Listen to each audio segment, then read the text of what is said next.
I don't just want to be a footnote in history. Said, yeah, we arrested and abused this black man and he lost it and we broke him.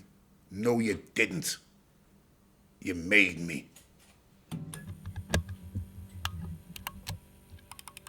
Photography, filmmaking and developing photographs and film is a magical experience, especially when you process your own negatives.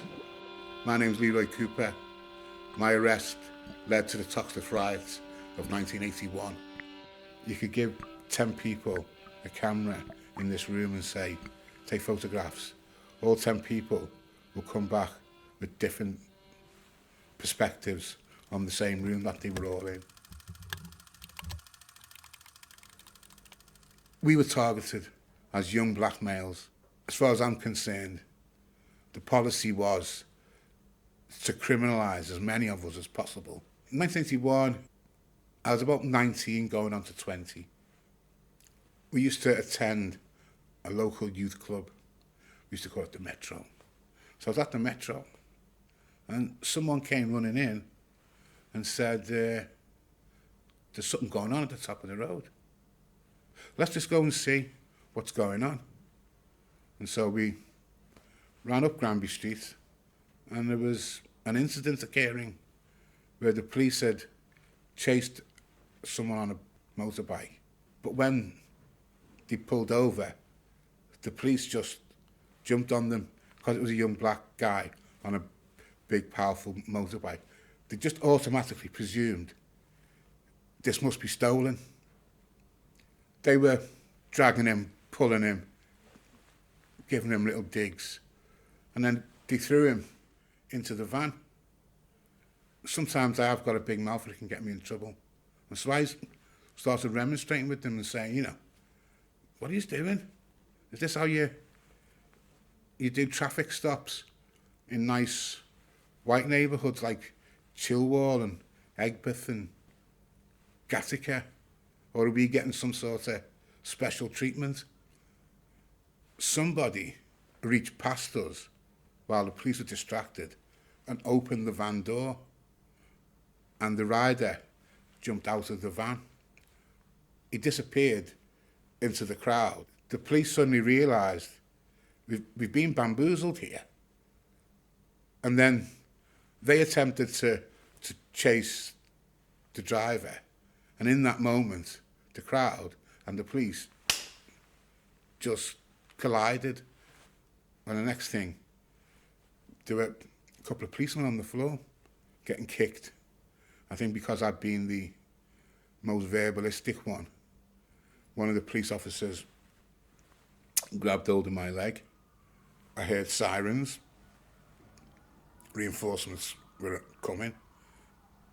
The gang of lads dispersed and ran away. And the next thing, I'm in the van and I'm being arrested. And I was remanded in custody and sent to the local remand centre, which is called Risley, but in street parlance is known as Grizzly.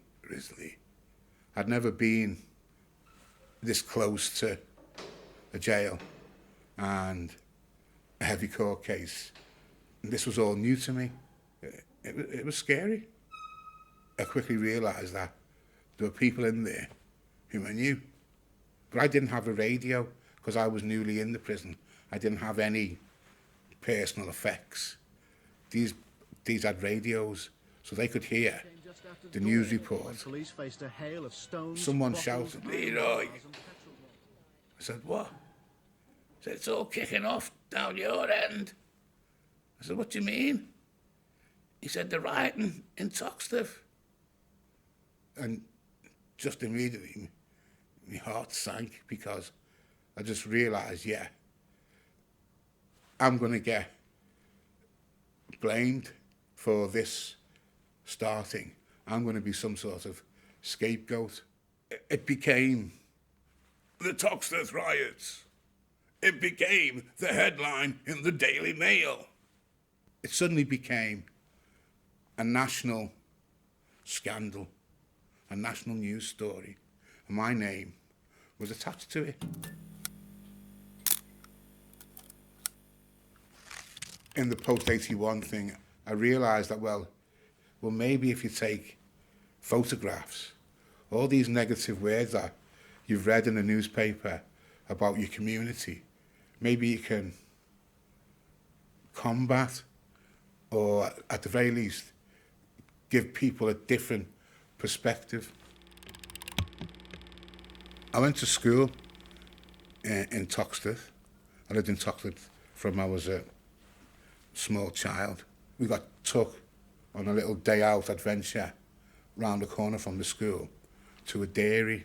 There was a newborn calf in a stall with its mother. The calf was like a chestnut brown. And when we went back to the class, the teacher said, write something about your day out. All the other kids wrote about the smell and the cows. But I wrote, I was asleep in the hay. And the sound of the human children woke me up, and they were pointing at me. But there was one there with a brown face, like me. And when he looked at me, I felt calm, and I knew that everything was going to be all right. And that was the story that I wrote.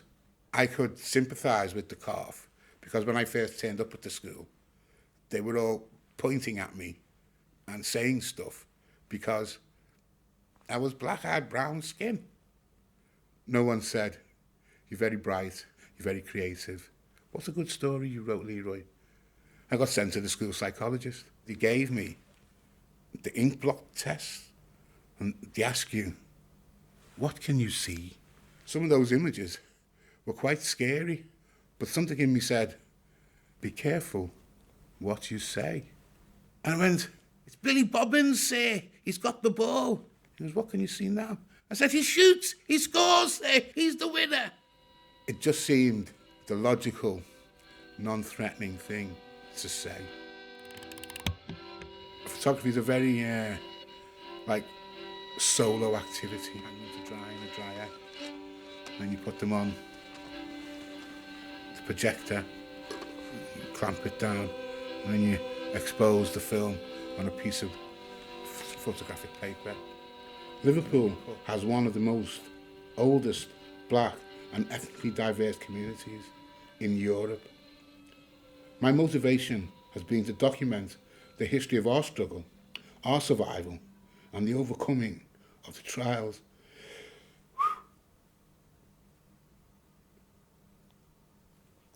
and tribulations, the hurdles that mainstream society has placed before us, that were meant to trip us up, to put us down, to keep us in our place, a place that others decided we belonged in.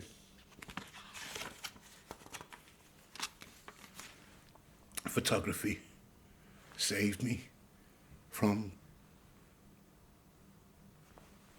becoming twisted and pained and hurtful, the way I've seen other people around me become pained. I'm going, how does that happen? How do you let that happen to yourself? But yeah, circumstances. When you process your own negatives, clamp it down, and then you expose the film on a piece of photographic paper, and then you put the blank paper into the chemical bath, and you just gently rock it backwards and forwards, and then suddenly the miracle starts to happen. It is a magical moment, and then you take it out. I photograph what I think of as people who are marginalised, people that don't normally get celebrated. Liverpool has always had an underclass of poor people, but it's very, with the red light, it feels very wooming in there. The resilience of the people is what makes Liverpool, Liverpool. Your hand, you can see the redness of your blood through like your fingers. It's got that kind of red glow in the dark room, which is very wooming.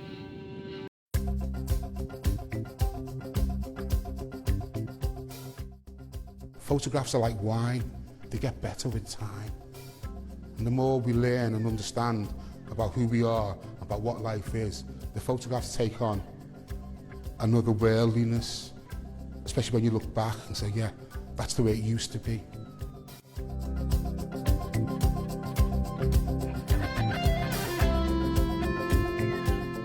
Toxteth has suffered unbelievably as a result of institutional racism.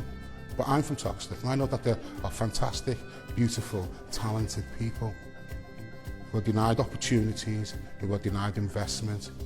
So I just wanted to document it as a way of retrieving my own good character, but also wanting to uplift Toxteth and Liverpool.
It is like a finger pointing away to the moon. Don't concentrate on the finger or you will miss all that heavenly glory. Empty your mind, be formless, shapeless, like water, like water, like water, like water. Water can flow or it can crash. Be water, my friend. Empty your mind, be formless, shapeless, like water. Water can flow or it can crash. Empty your mind, be formless, shapeless, like water. Be water, my friend. Running water never goes stale, so you gotta just keep on flowing, keep on. So you gotta just keep on. So you gotta just keep on flowing. You have to train. You have to keep your reflexes so that when you want it, it's there. When you want to move, you're moving. I mean, you gotta put the whole hip into it. Snap, snap, become one with the. You better train every part of your body. I mean, you gotta put the whole hip into it. Snap, snap. You better train, become one with the. You better train every part of your body.